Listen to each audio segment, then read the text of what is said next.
The sermon, ladies and gentlemen. Great was my admiration a moment since by my learned friend. It seemed to me that I had been transported into a country remote from this age, that I stood in ancient Egypt, and that I was listening to the speech of a high priest of that land, addressed to the youthful Moses. His listeners held their cigarettes poised to hear, their smoke ascending in frail stalks that flowered with his speech. Noble words coming. Look out. Could you try your hand at it yourself? And it seemed to me that I heard the voice of that Egyptian high priest raised in a tone of like haughtiness and like pride. I heard his words, and their meaning was revealed to me from the Father. And it was revealed to me that all things are good which yet are corrupted, which neither if they were supremely good, nor unless they were good could be corrupted. Why will you Jews not accept our language, our religion, and our culture? You are a tribe of nomad herdsmen. We are a mighty people. You have no cities, nor no wealth. Our cities are hives of humanity, and our galleys, trireme and quadrireme, laden with all manner merchandise, furrow the waters of the known globe. You have but emerged from primitive conditions. We have a literature, a priesthood, an age-long history, and a polity. Nile, child, man, Ecce, by the Nile bank, the babe Mary's kneel, cradle of bulrushes, a man subtle in combat, stone-horned, stone-bearded, heart of stone. You pray to a local and a pure idol. Our temples, majestic and mysterious, are the abodes of Isis and Osiris, of Horus and Amun-Ra. Yours serfdom, awe, and humbleness, ours thunder and sea. Israel is weak, and few are her children. Egypt is an host, and terrible are her arms. Vagrants and day laborers are you called. The world trembles at our name. A dumb belch of hunger cleft his speech. He lifted his voice above it boldly. But, ladies and gentlemen, had the youthful Moses listened to and accepted that view of life, had he bowed his head and bowed his will and bowed his spirit before that arrogant admonition, he would never have led the chosen people out of their house of bondage, nor followed the pillar of the cloud by day. He would never have spoken with the Eternal on Sinai's mountain top, nor ever have come down with the lights of inspiration shining in his countenance and bearing in his arms the tables of the law, graven in the language of the outlaw.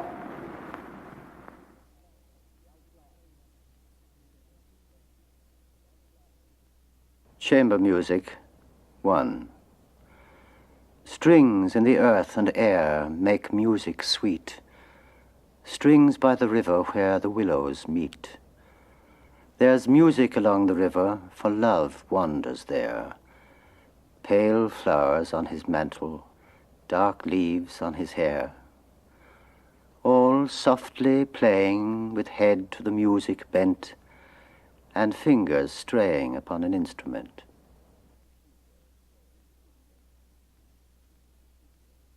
2. The twilight turns from amethyst to deep and deeper blue. The lamp fills with a pale green glow the trees of the avenue. The old piano plays an air, sedate and slow and gay. She bends upon the yellow keys, her head inclines this way. Shy thoughts and grave wide eyes and hands that wander as they list, the twilight turns to darker blue with lights of amethyst.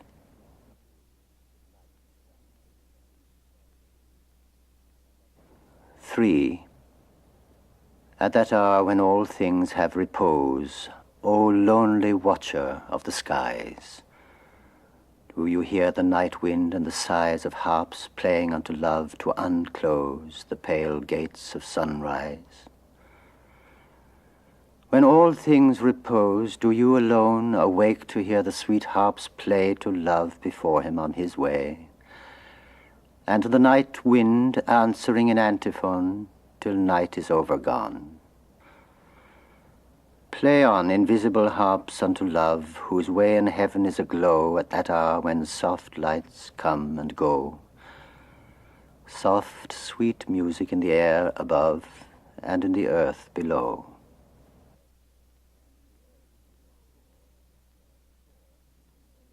Four. When the shy star goes forth in heaven, all maidenly disconsolate, hear you amid the drowsy even one who is singing by your gate. His song is softer than the dew, and he has come to visit you. O bend no more in reverie when he at eventide is calling, nor muse, who may this singer be, whose song about my heart is falling? Know you by this the lover's chant, 'tis I that am your visitant.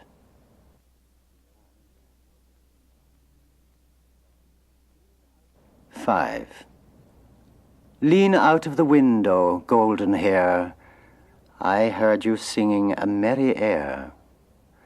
My book was closed, I read no more, watching the fire dance on the floor. I have left my book, I have left my room, for I heard you singing through the gloom. Singing and singing a merry air. Lean out of the window, golden hair.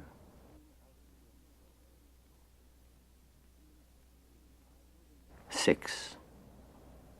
I would in that sweet bosom be, oh, sweet it is and fair it is, where no rude wind might visit me, because of sad austerities. I would in that sweet bosom be. I would be ever in that heart, oh, soft I knock and soft entreat her, where only peace might be my part. Austerities were all the sweeter, so I were ever in that heart. 7. My love is in a light attire among the apple trees, where the gay winds do most desire to run in companies. There where the gay winds stay to woo the young leaves as they pass, my love goes slowly bending to her shadow on the grass. And where the sky's a pale blue cup over the laughing land, my love goes lightly holding up her dress with dainty hand.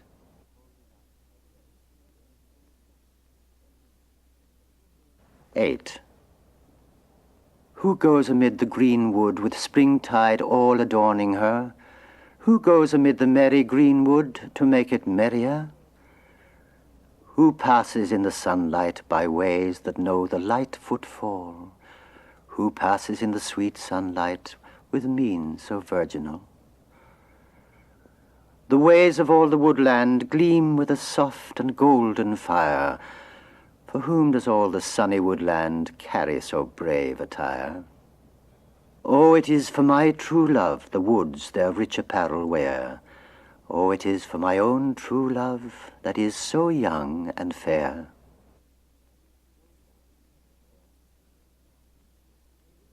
9. Winds of May that dance on the sea, dancing a ring around in glee from furrow to furrow, while overhead the foam flies up to be garlanded. In silvery arches spanning the air, saw you my true love anywhere?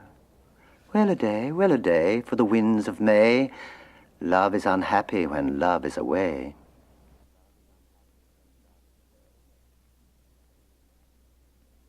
10. Bright cap and streamers he sings in the hollow.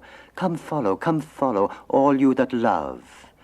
Leave dreams to the dreamers that will not after, that song and laughter do nothing move. With ribbons streaming he sings the bolder, in troop at his shoulder the wild bees hum, and the time of dreaming dreams is over, as lover to lover, sweetheart, I come.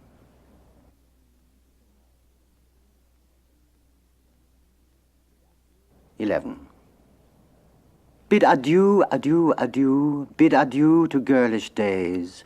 Happy love is come to woo thee and woo thy girlish ways. The zone that doth become thee fair, the snood upon thy yellow hair. When thou hast heard his name upon the bugles of the cherubim, begin thou softly to unzone thy girlish bosom unto him, and softly to undo the snood that is the sign of maidenhood.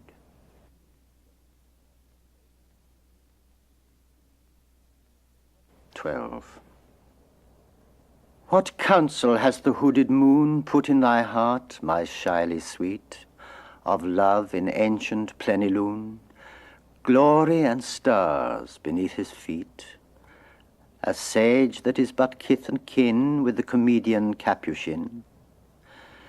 Believe me rather that am wise in disregard of the divine.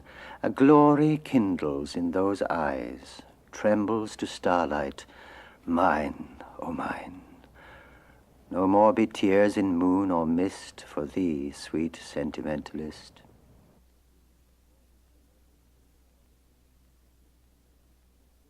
(13) Go seek her out all courteously, and say I come, wind of spices whose song is ever epithalamium. Oh, hurry over the dark lands and run upon the sea, for seas and lands shall not divide us, my love and me. Now, wind of your good courtesy, I pray you go and come into her little garden and sing at her window, singing, the bridal wind is blowing, for love is at his noon, and soon will your true love be with you, soon, oh soon. 14. My dove, my beautiful one, arise, arise. The night dew lies upon my lips and eyes. The odorous winds are weaving a music of sighs. Arise, arise, my dove, my beautiful one. I wait by the cedar tree, my sister, my love. White breast of the dove, my breast shall be your bed. The pale dew lies like a veil on my head. My fair one, my fair dove, arise, arise.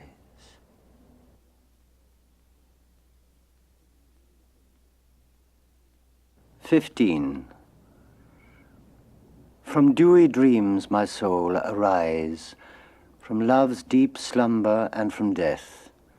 For lo, the trees are full of sighs whose leaves the morn admonisheth. Eastward the gradual dawn prevails where softly burning fires appear, making to tremble all those veils of grey and golden gossamer. While sweetly, gently, secretly, the flowery bells of morn are stirred, and the wise choirs of faery begin innumerous to be heard.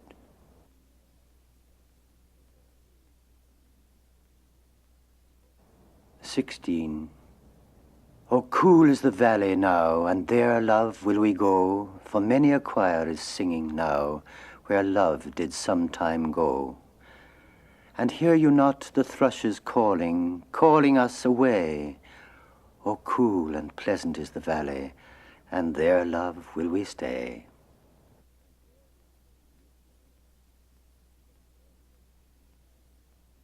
17.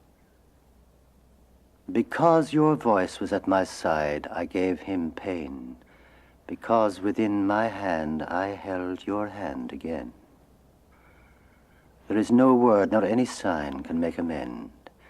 He is a stranger to me now who was my friend.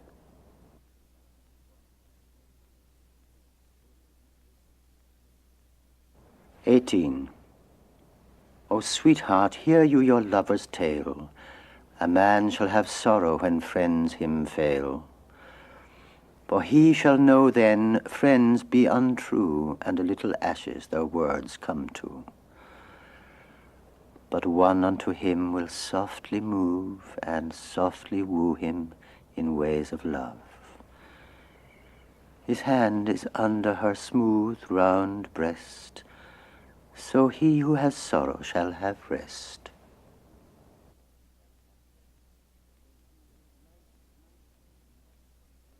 "19. Be not sad because all men prefer a lying clamor before you. Sweetheart, be at peace again. Can they dishonor you? They are sadder than all tears. Their lives ascend as a continual sigh. Proudly answer to their tears as they deny, deny.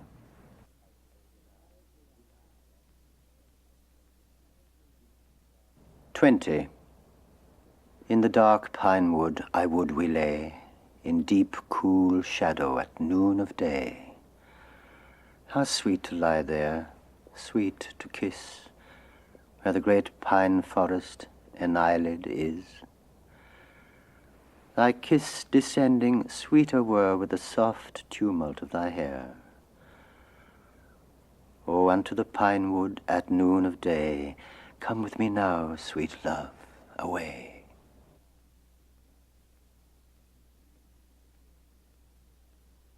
21. He who hath glory lost, nor hath found any soul to fellow his, among his foes in scorn and wrath, holding to ancient nobleness, that high, unconsortable one, his love is his companion.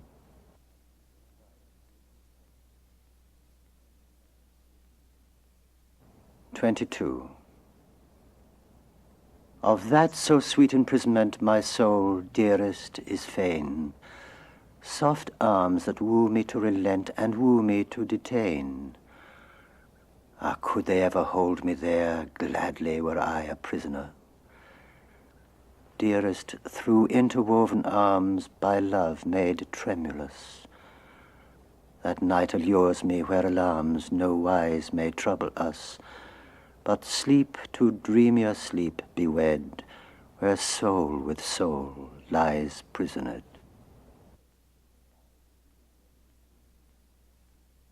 23.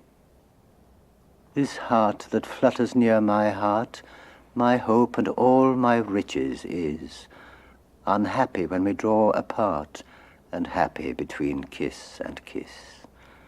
My hope and all my riches, yes, and all my happiness. For there, as in some mossy nest, the wrens will divers treasures keep. I laid those treasures I possessed, ere that mine eyes had learned to weep. Shall we not be as wise as they, though love live but a day?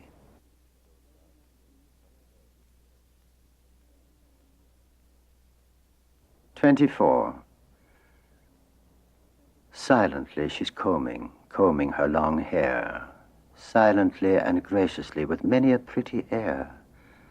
The sun is in the willow leaves and on the dappled grass, and still she's combing her long hair before the looking-glass.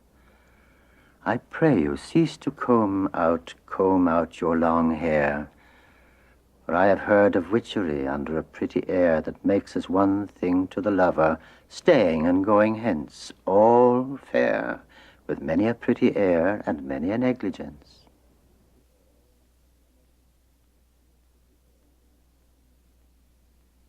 25. Lightly come or lightly go, though thy heart presage thee woe, veils and many a wasted sun, aureared, let thy laughter run, till the irreverent mountain air ripple all thy flying hair. Lightly, lightly, ever so, clouds that wrap the veils below, at the hour of evenstar, lowliest attendants are. Love and laughter, song confessed, when the heart is heaviest.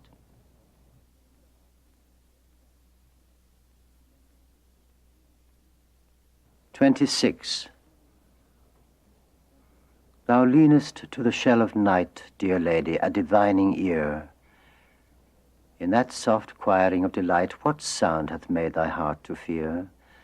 Seemed it of rivers rushing forth from the grey deserts of the north? That mood of thine, O timorous, is his, if thou but scan it well, who a mad tale bequeaths to us at ghosting hour, conjurable, and all for some strange name he read in Purchase or in Holinshed.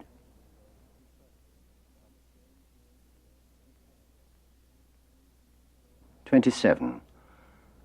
Though I thy Mithridates were, framed to defy the poison dart, yet must thou fold me unaware to know the rapture of thy heart, and I but render and confess the malice of thy tenderness.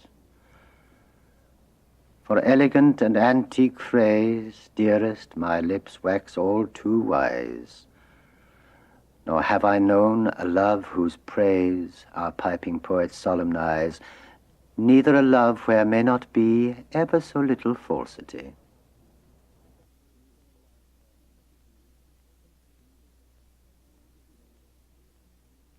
28. Gentle lady, do not sing sad songs about the end of love. Lay aside sadness and sing how love that passes is enough. Sing about the long, deep sleep of lovers that are dead, and how in the grave all love shall sleep. Love is a-weary now.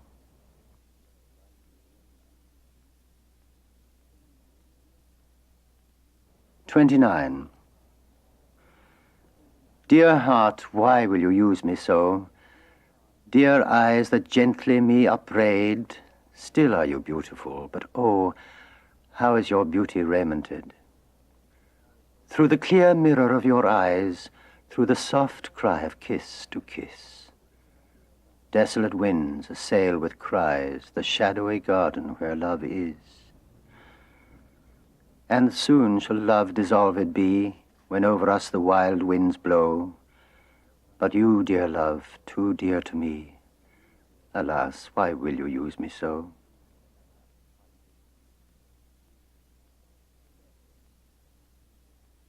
30. Love came to us in time gone by, when one at twilight shyly played, and one in fear was standing nigh. For love at first is all afraid. We were grave lovers. Love is past, that had his sweet hours many a one. Welcome to us now at the last, the ways that we shall go upon.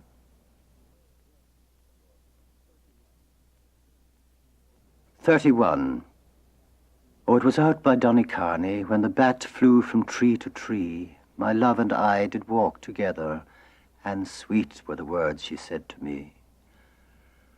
Along with us the summer wind went murmuring, oh, happily, but softer than the breath of summer was the kiss she gave to me.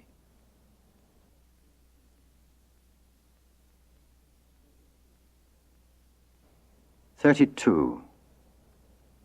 Rain has fallen all the day. Oh, come among the laden trees. The leaves lie thick upon the way of memories. Staying a little by the way of memories shall we depart. Come, my beloved, where I may speak to your heart.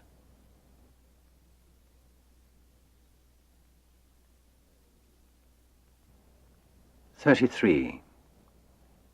Now, oh now, in this brown land where love did so sweet music make, we two shall wander, hand in hand, forbearing for old friendship's sake, nor grieve because our love was gay, which now is ended in this way. A rogue in red and yellow dress is knocking at the tree, and all around our loneliness the wind is whistling merrily. The leaves, they do not sigh at all when the year takes them in the fall. Now, oh now, we hear no more the villanelle and roundelay, yet will we kiss, sweetheart, before we take sad leave at close of day. Grieve not, sweetheart, for anything. The year is gathering.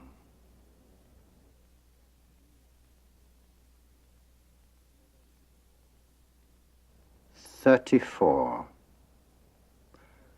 Sleep now, O you unquiet heart. A voice crying, sleep now, is heard in my heart. The voice of the winter is heard at the door.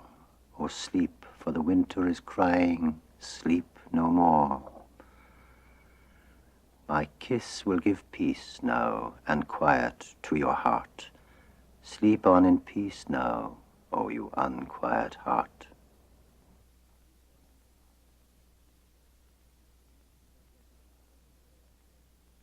"35. All day I hear the noise of waters making moan. Sad as the seabird is when going forth alone, he hears the winds cry to the waters monotone.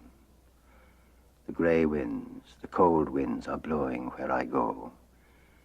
I hear the noise of many waters far below. All day, all night I hear them flowing to and fro.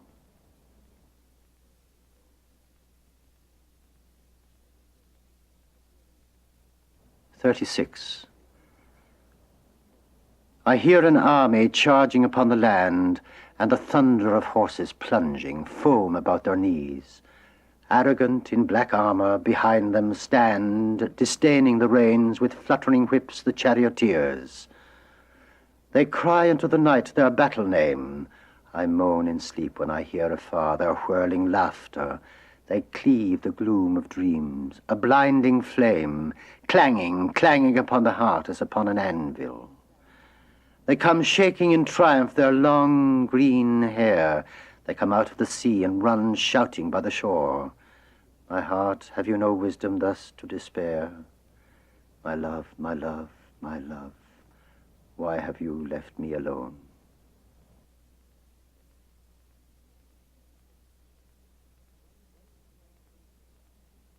Well, you know, don't you ken it, or haven't I told you, every telling has a tailing, and that's the he and the she of it. Look, look, the dusk is growing. My branches lofty are taking root, and my cold chair's gone ashly. Feel-oo, feel-oo. What age is that? It soon is late. 'Tis endless now since I or one last saw Waterhouse's clock. They took it asunder, I heard them sigh. When will they reassemble it? Oh, my back, my back, my back. I'd want to go to Ecce, Pomes. Ping, pang, there's the bell for sexolitis. Et concepta descend the spray. Pang. Ring out the clothes, ring in the dew. God of Ari, vert the showers, and grant thy grace. Amen. Will we spread them here now? Aye, we will. Flip, spread on your bank, and I'll spread mine on mine. Flap. It's what I'm doing, spread. It's churn and chill, their went is rising. I lay a few stones on the hostel sheets, a man and his bride embraced between them, else I'd have folded and sprinkled them only. And I'll tie my butcher's apron here. It's suety yet, the strawlers'll pass it by. 6 shifts, 10 kerchiefs, 9 to hold to the fire, and 1 for the code, the convent napkins 12, 1 baby shawl. Could Mother Joseph? No, she said. Who said? Mother snores. They attach it. Where now are all her children, say? In kingdom gone, or power to come, or gloria be to them, Father? All alluvial, all alluvial. Some here, more no more. More again lost all a stranger. I've heard tell that same brooch of the Shannons was married into a family in Spain. And all the dunders do done in Martland's Vineland beyond Brendan's herring pool takes number 9 in Yanksy's hats. And one of Biddy's beads went bobbing till it rounded up lost history with a marigold and a cobbler's candle in a side strain of a main drain of a man's in a hurry's off bachelor's walk. But all that is left to the lost of the Mars, in the loop of the years prefixed in between, is 1 knee buckle and 2 hooks in the front.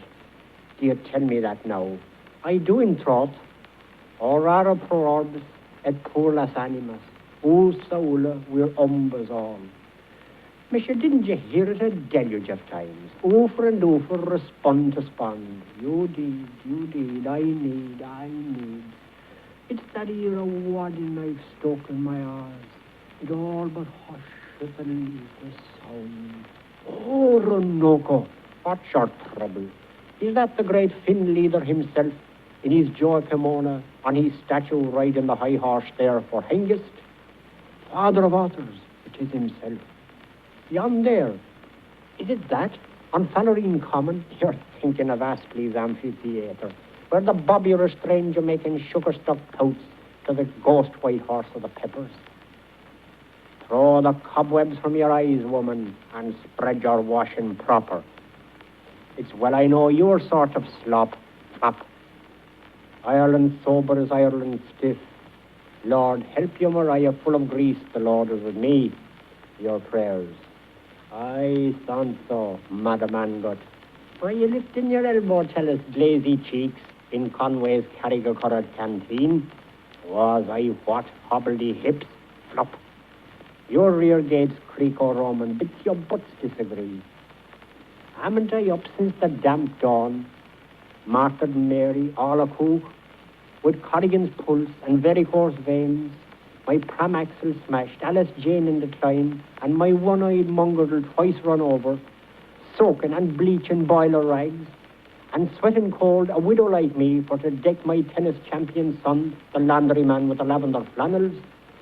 You won your limp up all limp from the husky hussars, when collars and cuffs was heir to the town, and your slur gave the stink to Carlo. Holy scamander, I saw it again, near the Golden Falls. Ice is honest, sense of light is there. Subdue your noise, you humble creature. What is it but a blackberry growth? Or that dwyer grey ass and 4 old codgers' owns? Are you meaning Tarpey and Lyons and Gregory? I mean now thank all the 4 of them, and the roar of them, that drave that stray in the mist, and old Johnny MacDougall along with them. Is that the pool-beg flasher beyond? Far, far? Or a fireboat coasting nigher the Kishna, or a glow I behold within a hedge, or my Gary come back from the Indies? Wait till the honeying of the loon, love. Die, Eve, little Eve, die. We see that wonder in your eye. We'll meet again, we'll part once more. The spot I'll seek if the hour you'll find. My chart shines high where the blue milk's upset. Forgive me quick, I'm going, go-bye. And you pluck your watch, forget me not, your even load, so saved to journey's end. My sights are swimming thicker on me by the shadows to this place. I so home slowly now by own way, my valley way, towy I too, Rathmine. Ah, but she was the queer old scousha anyhow, Anne Olivia Trinket-Toes. And sure he was the queer old bunce too, dear dirty dumpling, who's their father of Fingalls and Dothergills. Gaffer and Gammer were all their gangsters. Hadn't he 7 dams to wive him, and every dam had her 7 crutches, and every crutch had its 7 hues, and each hue had a differing cry. Suds for me and supper for you, and the doctor's bill for Joe John. Before, he married his markets cheap by foul, I know, like any Etrurian Catholic heathen, in their pinky, lemony, creamy burnies and their turquoise Indian mauves, but at milked mass who was the spouse? Then all that was fair, 'tis elven land, teams of times and happy returns, the same anew. Ordo vico or vi ricordo, Anna was, Livia is, plurabels to be. Northmen's thing made South folks place, but how multiplurators make each one in person, Latin me that may Trinity scholared, out of your Sanskrit into our Aryan. Hircus civis, eblanensis.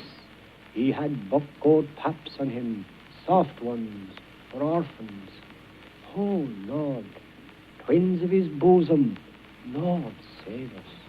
And ho, hey, what all men, hot, his tittering daughters of. Walk, can't hear what the waters of, the chittering waters of. Flittering bats, field mice, balk, talk. Ho, are you not gone a-home? What Tom Malone can't hear with balk of bats, all the Lithian waters of. Oh, talk, save us. My goose won't moose. I feel as old as yonder elm. a tale told of Sean or Shem, all Livia's daughter sons. Dark hawks hear us. My whole head falls.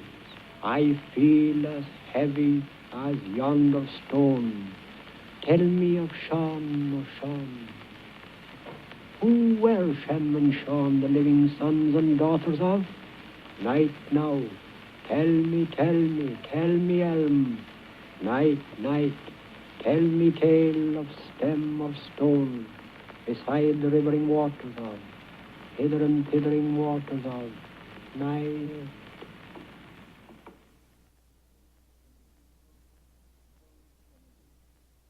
Pomes, Penyeach. Tilly. He travels after a winter sun, urging the cattle along a cold red road, calling to them a voice they know. He drives his beasts above Cabra.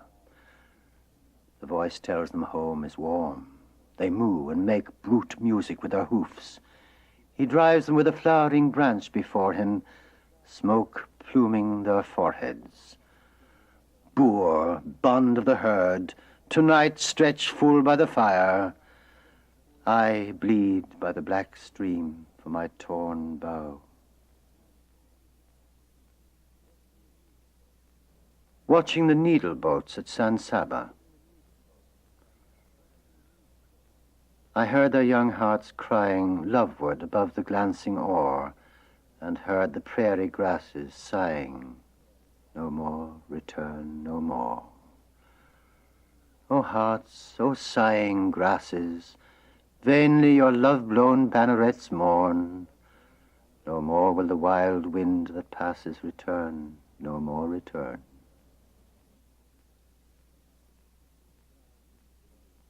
A flower given to my daughter. Frail the white rose, and frail are her hands that gave, whose soul is sere and paler than time's wan wave. Rose frail and fair, yet frailest, a wonder wild in gentle eyes thou veilest, my blue-veined child.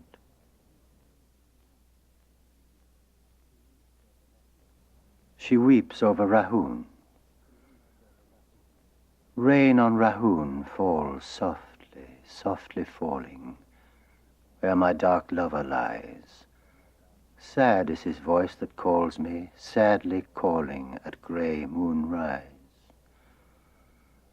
Love, hear thou how soft, how sad his voice is ever calling, ever unanswered, and the dark rain falling, then as now. Dark too our hearts, O love, shall lie, and cold as his sad heart has lain, under the moon-grey nettles, the black mould, and muttering rain.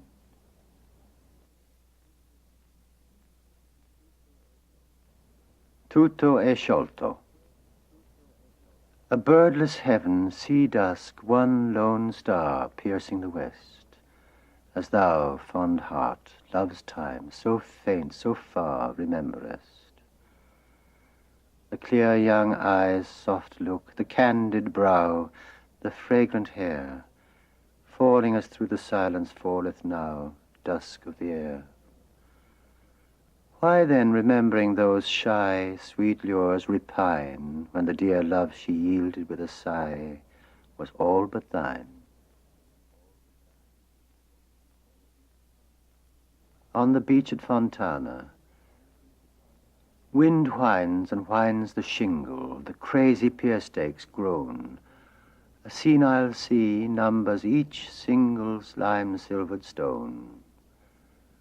From whining wind and colder grey sea I wrap him warm, and touch his trembling fine-boned shoulder and boyish arm. Around us fear, descending darkness of fear above, and in my heart how deep, unending ache of love.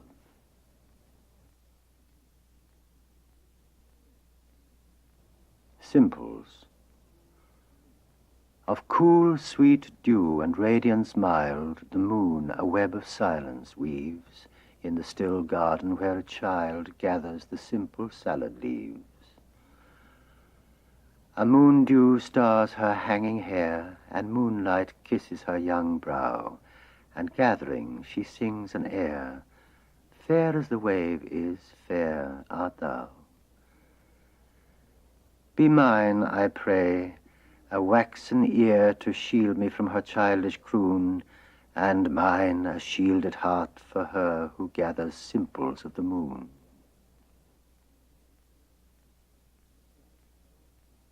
Flood. Gold brown upon the sated flood, the rock vine clusters lift and sway. Vast wings above the lambent waters brood of sullen day.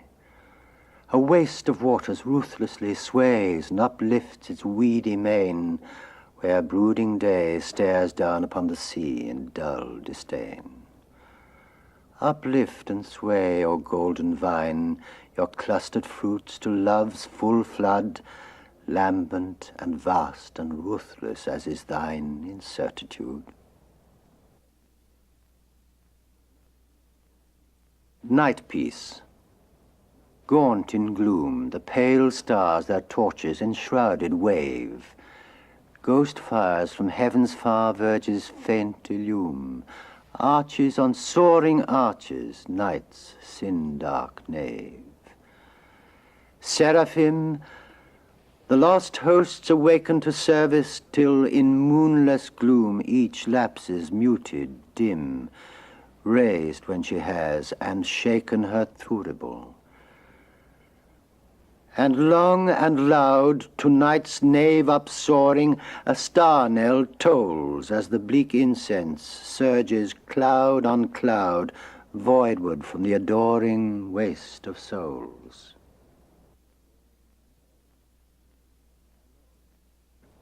Alone. The moon's grey-golden meshes make all night a veil. The shore lamps in the sleeping lake laburnum tendrils trail. The sly reeds whisper to the night a name, her name, and all my soul is a delight, a swoon of shame. A memory of the players in a mirror at midnight. They mouth love's language, gnash the 13 teeth your lean jaws grin with, lash your itch and quailing, nude greed of the flesh. Love's breath in you is stale, worded or sung, as sour as cat's breath, harsh of tongue. This grey that stares lies not, stark skin and bone. Leave greasy lips their kissing, none will choose her what you see to mouth upon. Dire hunger holds his hour. Pluck forth your heart, salt blood, a fruit of tears. Pluck and devour.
Once upon a time, and a very good time it was, there was a moo cow coming down along the road.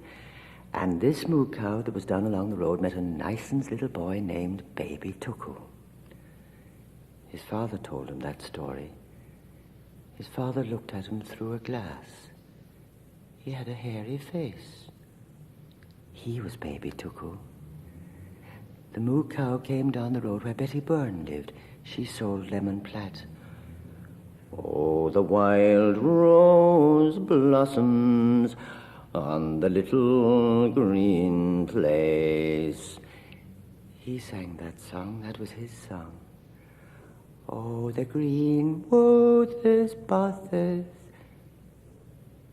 When you wet the bed, first it is warm, then it gets cold. His mother put on the oil sheet. That had the queer smell.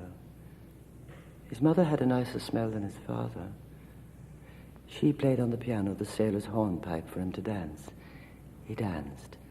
Tra-la-la-la-la, da-la-la-la-la-da-dee, da-la-la-la-la, da-la-la-la-la. Uncle Charles and Dante clapped. They were older than his father and mother, but Uncle Charles was older than Dante. Dante had 2 brushes in her press. The brush with the maroon velvet back was for Michael Davitt, and the brush with the green velvet back was for Parnell. Dante gave him a cashew every time he brought her a piece of tissue paper. The Vances lived in number 7. They had a different father and mother.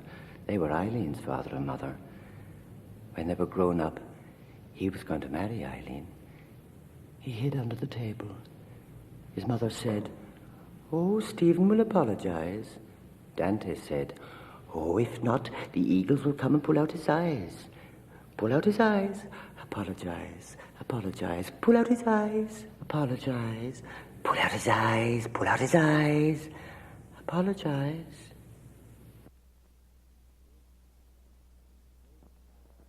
A great fire, banked high and red, flamed in the grate, and under the ivy-twined branches of the chandelier, the Christmas table was spread.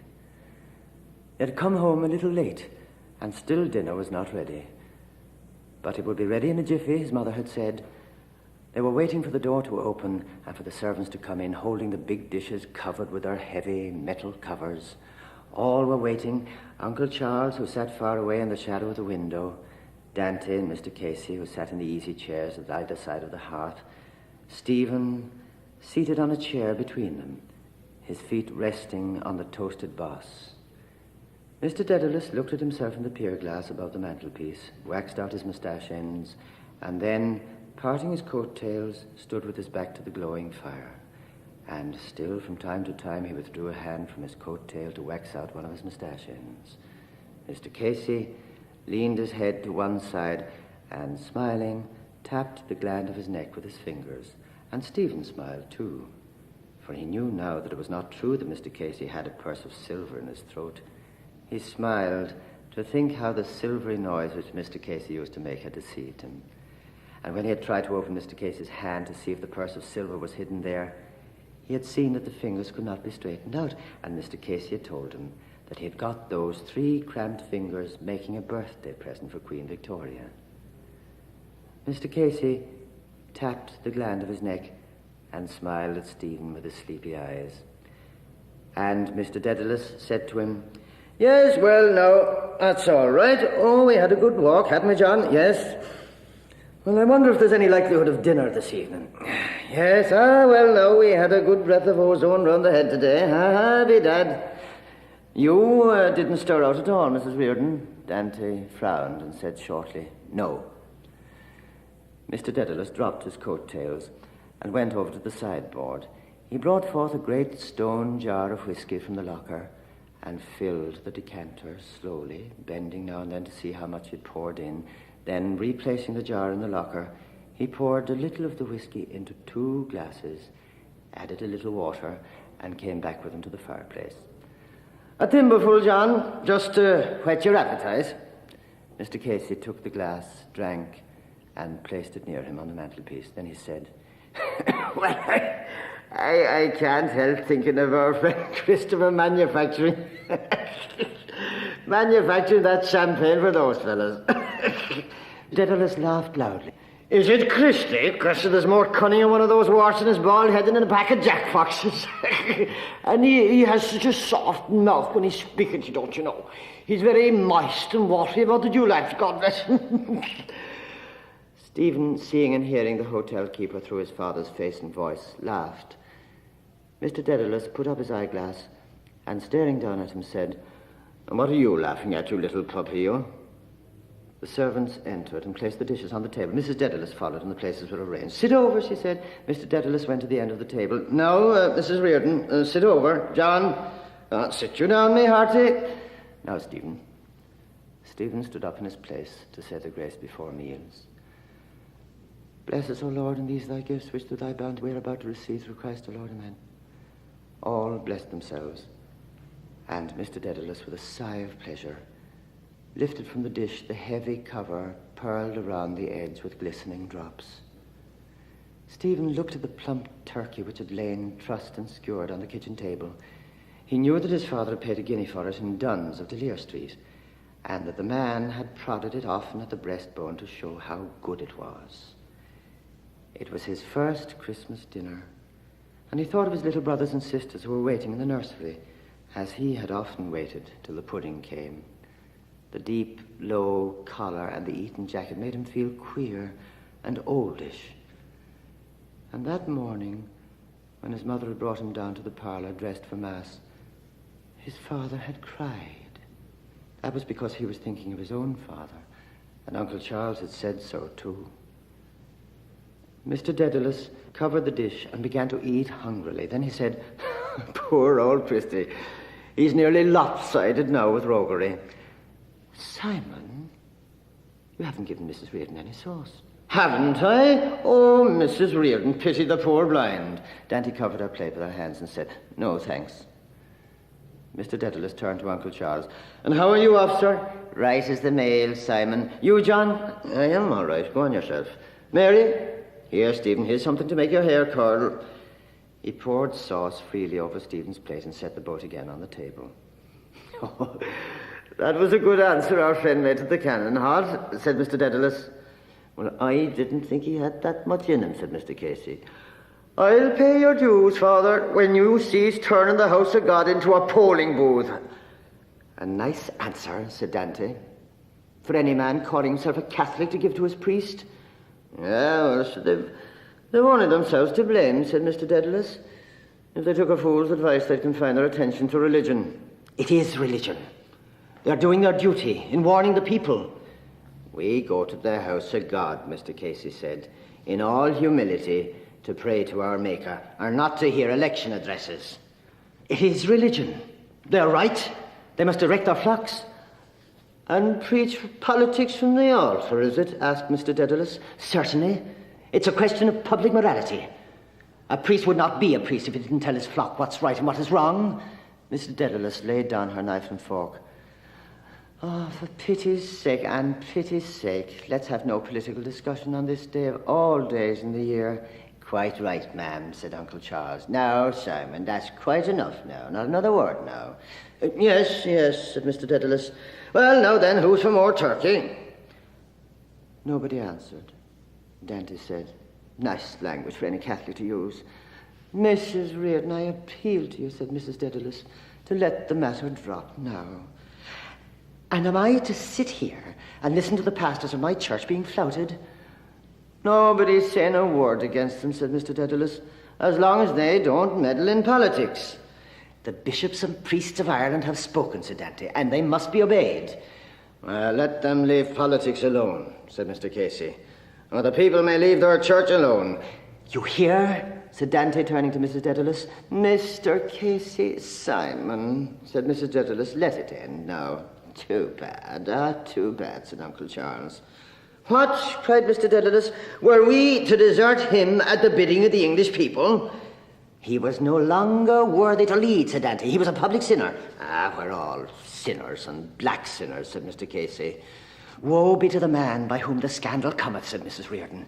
"It'd be better for him that a millstone were tied about his neck and that he were cast into the depth of the sea, rather than that he should scandalize one of these, my least little ones. That is the language of the Holy Ghost.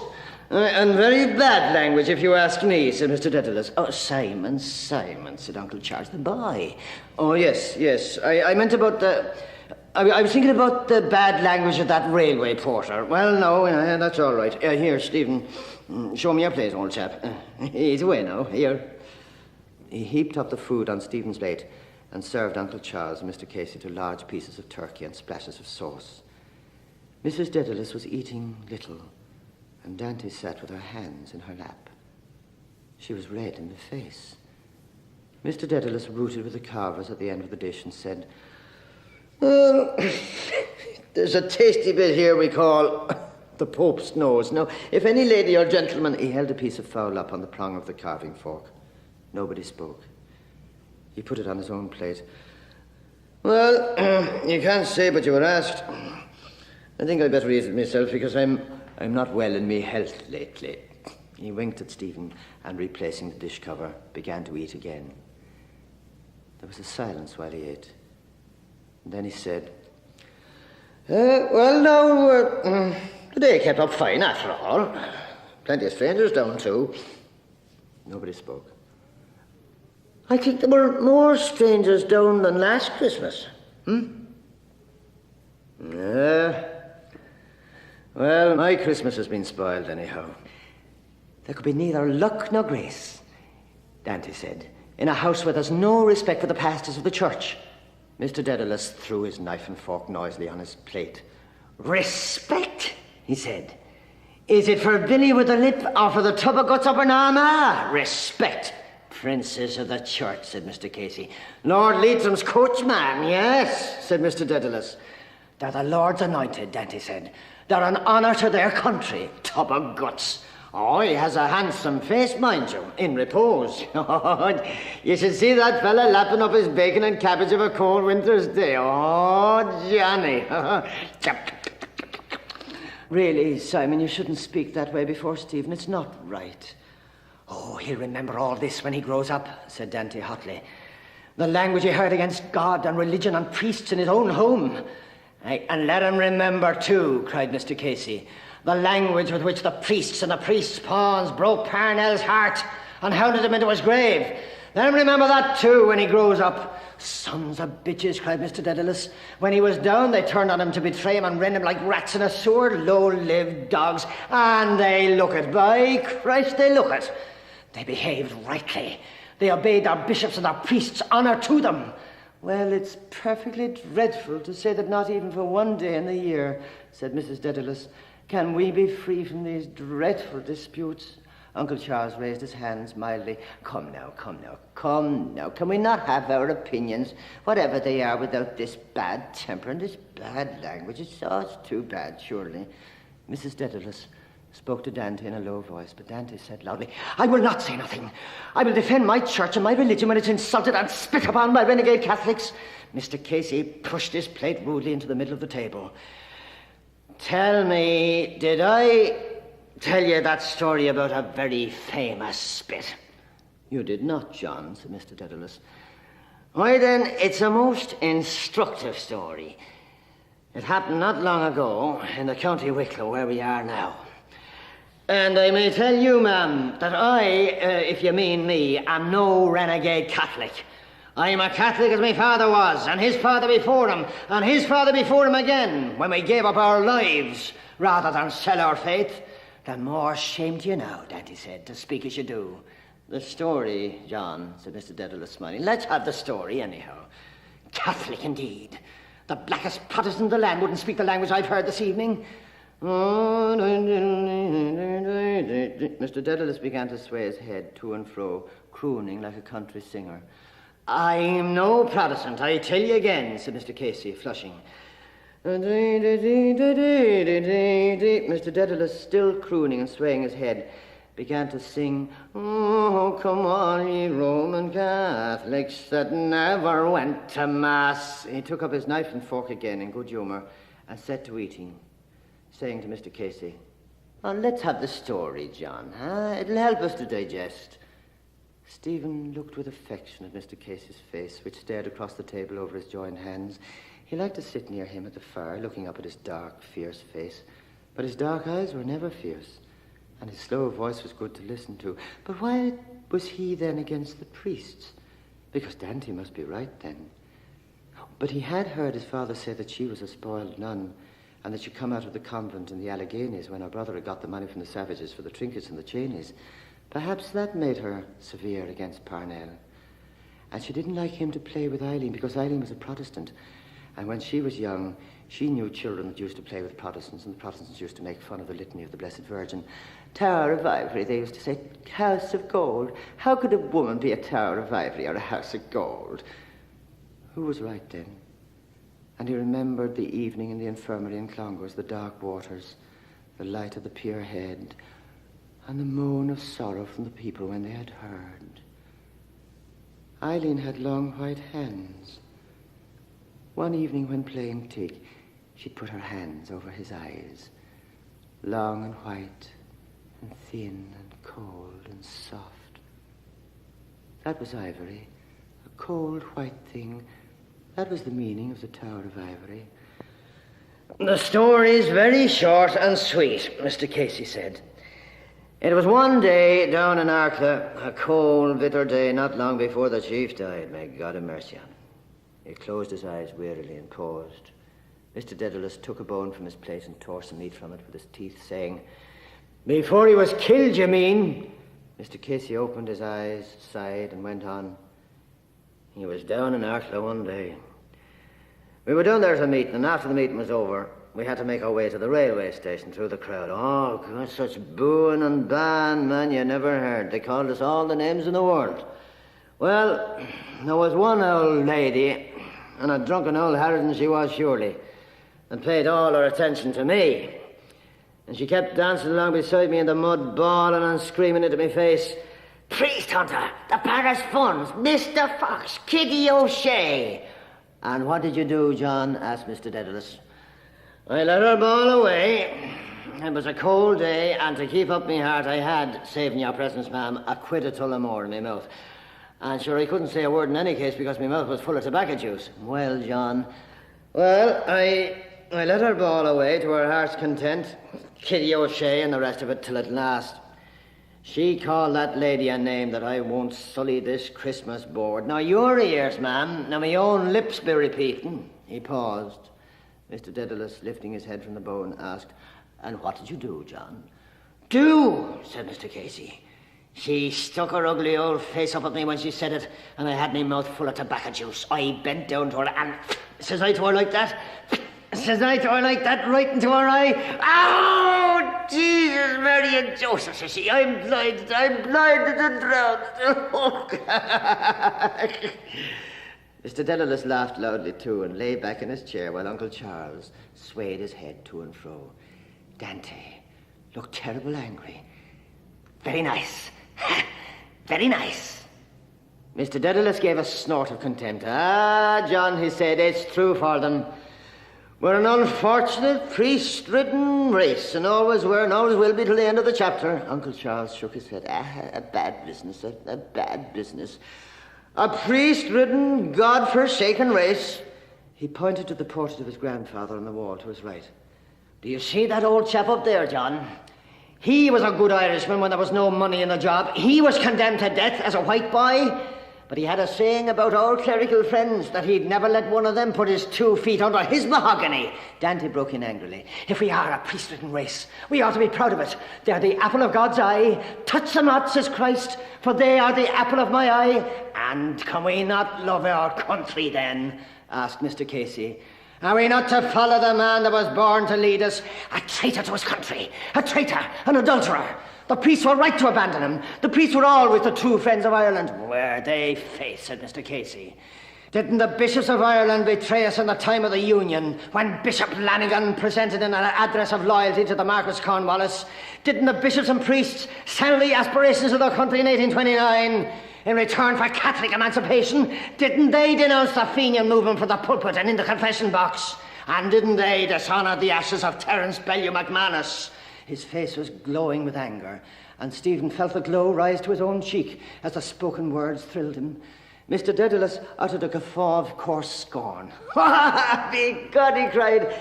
I forgot little old Paul Cullen, another apple of God's eye. Right. They were always right. God and morality and religion come first. Mrs. Daedalus, seeing her excitement, said to her, Mrs. Reardon, don't excite yourself answering them. God and religion before everything. God and religion before the world. Mr. Casey raised his clenched fist and brought it down on the table with a crash. Very well, then. If it comes to that, no God for Ireland. John, cried Mr. Daedalus, seizing his guest by the coat sleeve. Dante darted across the table, her cheeks shaking. Mr. Casey struggled up from his chair and bent across the table towards her, scraping the air from before his eyes with one hand as though he were tearing aside a cobweb. No God for Ireland, he cried. We've had too much God in Ireland. Away with God! Blasphemer, screamed Dante. Devil! Uncle Charles and Mr. Daedalus pulled Mr. Casey back into his chair again, talking to him from both sides reasonably. He stared before him out of his dark, flaming eyes, repeating, Away with God, I say! Dante shoved her chair violently aside and left the table, upsetting her napkin ring, which rolled slowly along the carpet. At the door, she turned round and shouted down the room, her cheeks flushed and quivering with rage. Devil out of hell! We won! We crushed him to death! Fiend! The door slammed behind her. Mr. Casey, freeing his arms from his holders, suddenly bowed his head on his hands with a sob of pain. Poor Parnell, my dead king. He sobbed loudly and bitterly. Stephen, raising his terror-stricken face, saw that his father's eyes were full of tears.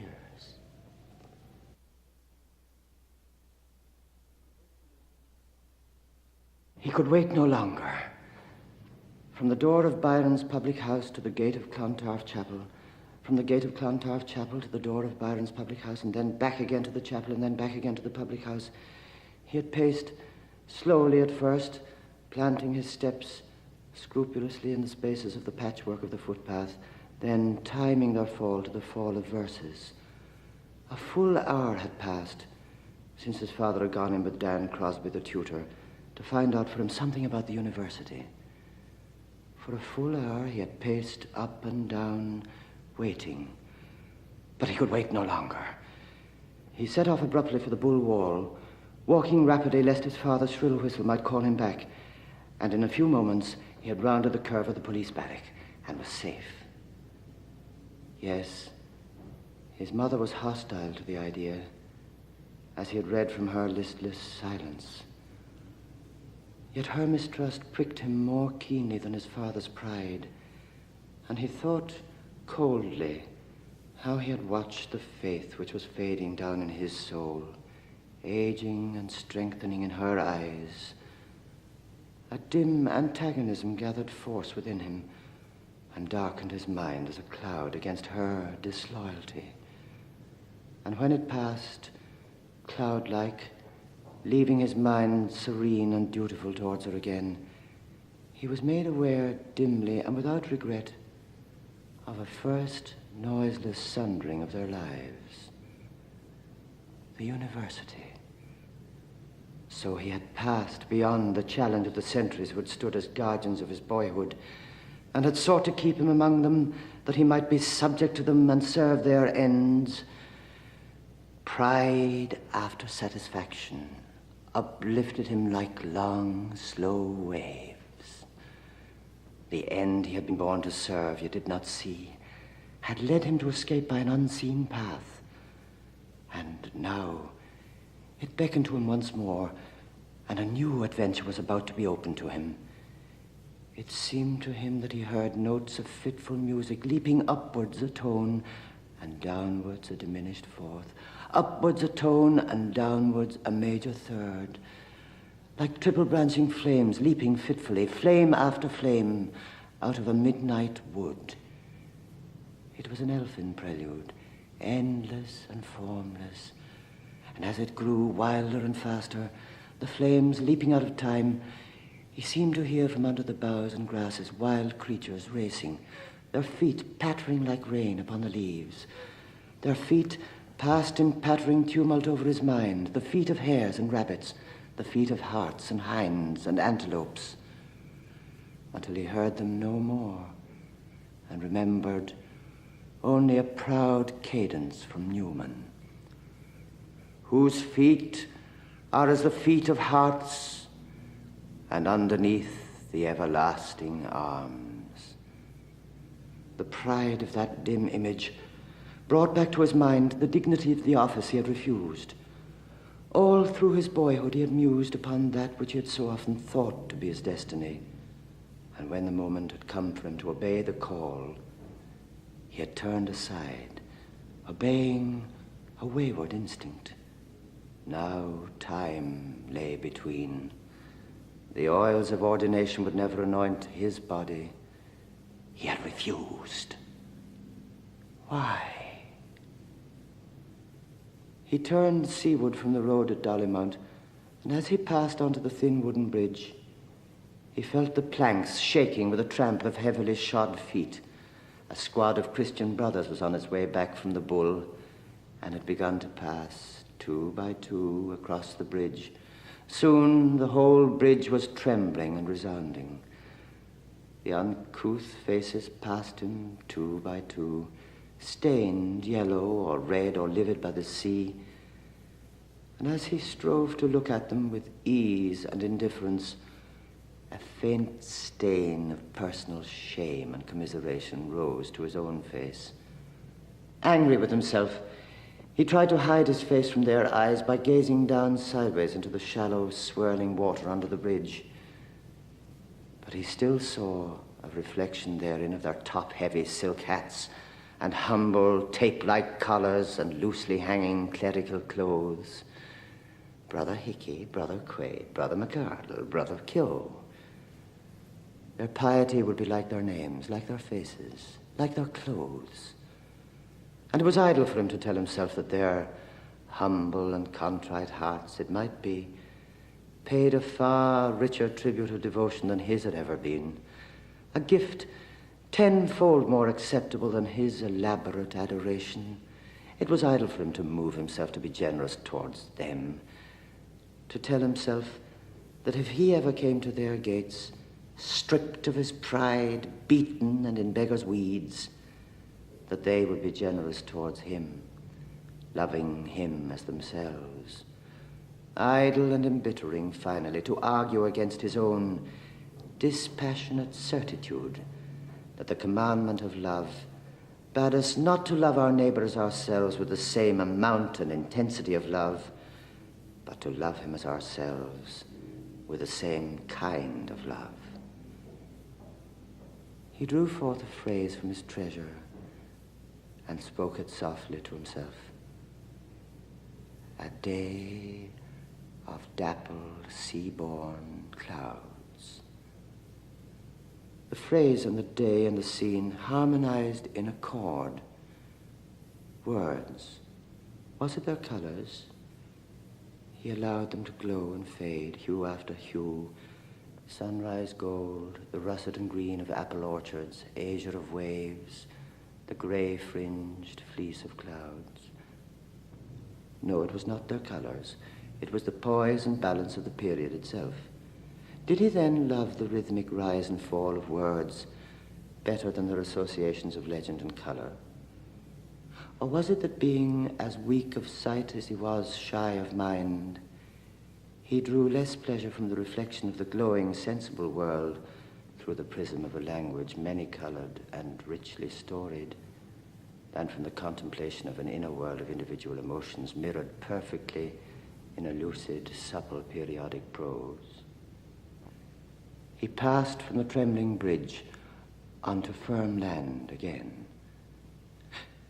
At that instant, as it seemed to him, the air was chilled, and looking askance towards the water, he saw a flying squall darkening and crisping suddenly the tide.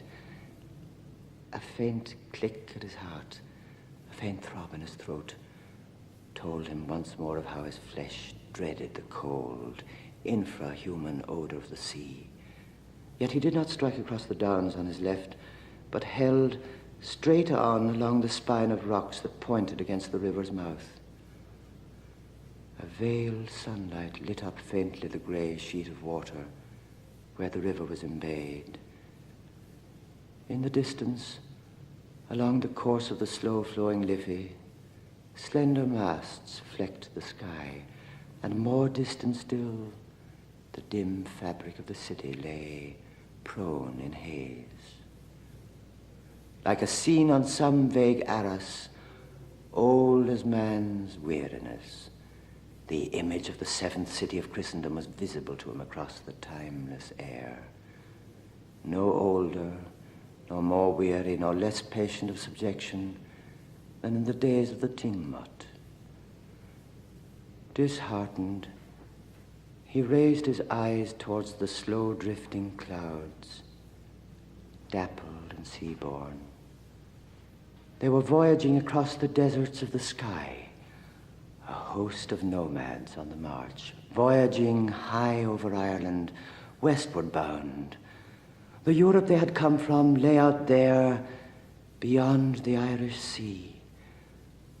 Europe of strange tongues and valleyed and wood-begirt and citadelled and of entrenched and marshalled races. He heard a confused music within him as of memories and names which he was almost conscious of, but could not capture even for an instant. Then the music seemed to recede, to recede, to recede, and from each receding trail of nebulous music, there fell always one long-drawn calling note, piercing like a star the dusk of silence. Again, again, again. A voice from beyond the world was calling. Hello, Stephanus. Here comes the Daedalus. Oh, give it over to her. I'm telling you, I'll give you stuff with the kiss of yourself. Oh, what? Good man tells her to come along, Daedalus. Bruce Stephanus, Bruce Stephanus. Guzzling out tells her, oh, help. Oh. He recognized their speech collectively before he distinguished their faces. The mere sight of that medley of wet nakedness chilled him to the bone. Their bodies, corpse-white, or suffused with a pallid golden light, or rawly tanned by the suns, gleamed with the wet of the sea. Their diving stone, poised on its rude supports and rocking under their plunges, and the rough-hewn stones of the sloping breakwater over which they scrambled in their horseplay, gleamed with cold, wet luster. The towels with which they smacked their bodies were heavy with cold seawater, and drenched with cold brine was their matted hair. He stood still in deference to their calls and parried their banter with easy words. How characterless they looked. Shuley without his deep, unbuttoned collar, Ennis without his scarlet belt with the snaky clasp, and Connolly without his Norfolk coat with the flapless side pockets. It was a pain to see them, and a sword-like pain to see the signs of adolescence that made repellent their pitiable nakedness.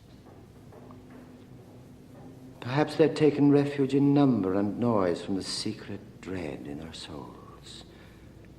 But he, apart from them and in silence, remembered in what dread he stood of the mystery of his own body.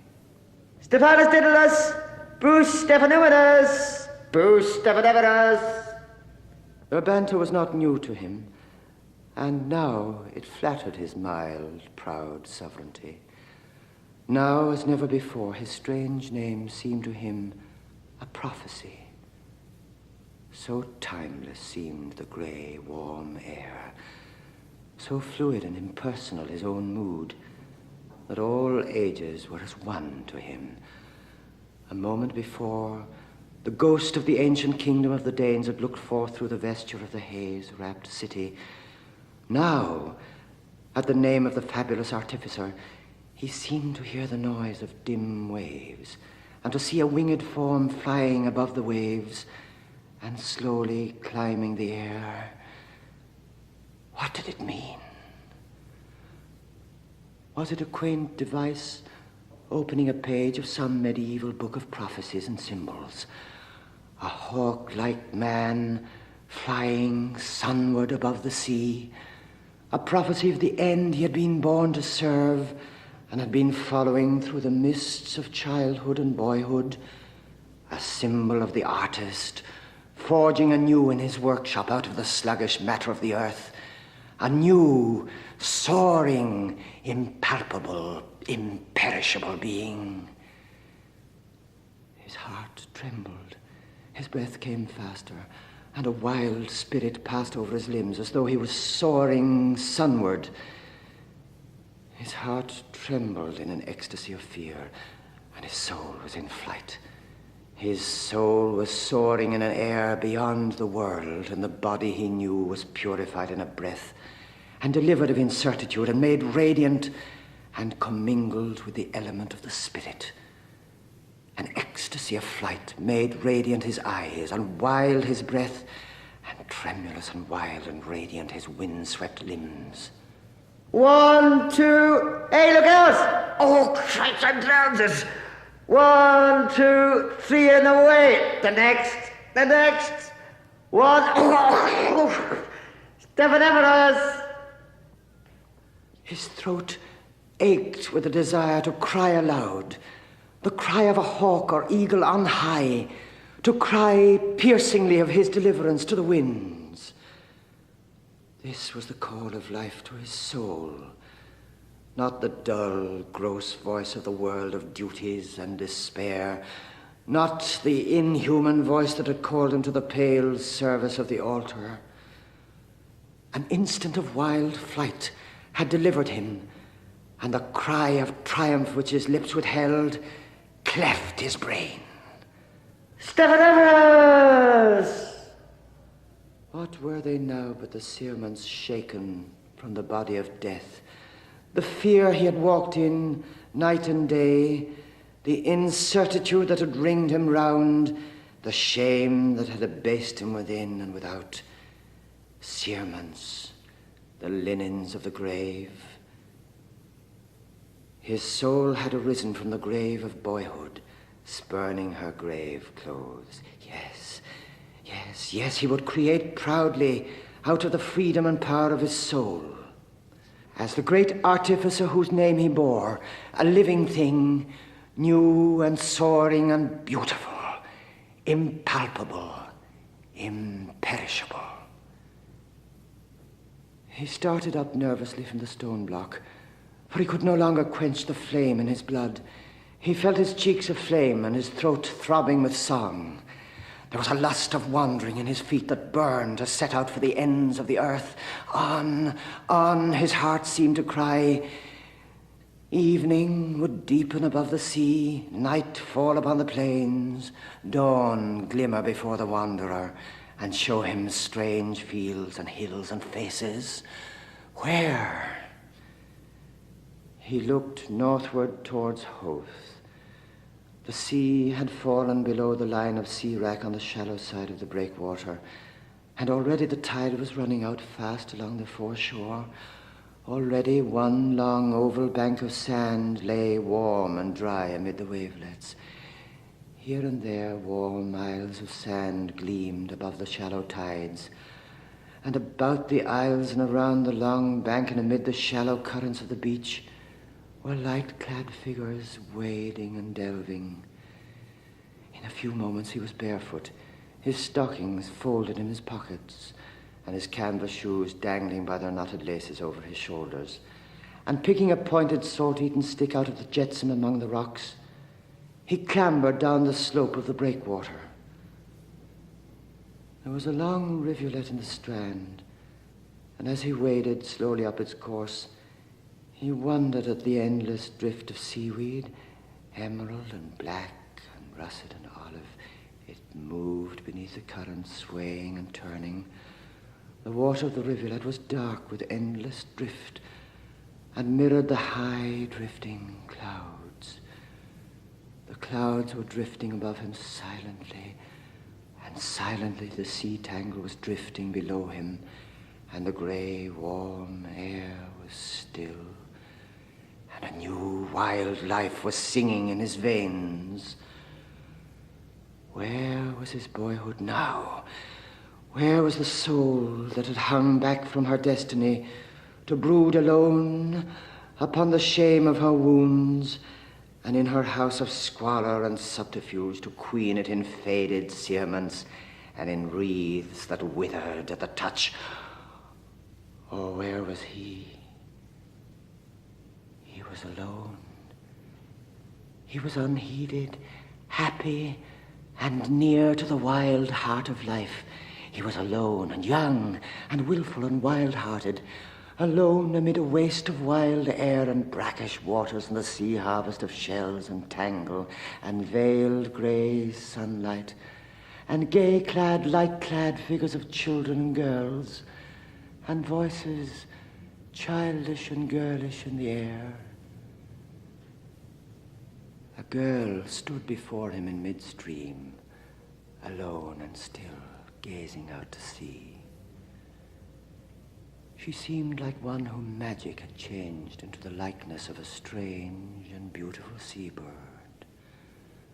Her long, slender, bare legs were delicate as a crane's, and pure, save where an emerald trail of seaweed had fashioned itself as a sign upon the flesh. Her thighs, fuller and soft-hued as ivory, were bared almost to the hips, where the white fringes of her drawers were like feathering of soft white down. Her slate-blue skirts were kilted boldly about her waist and dovetailed behind her. Her bosom was as a bird's, soft and slight and soft as the breast of some dark-plumaged dove. But her long, fair hair was girlish and touched with a wonder of mortal beauty. Her face.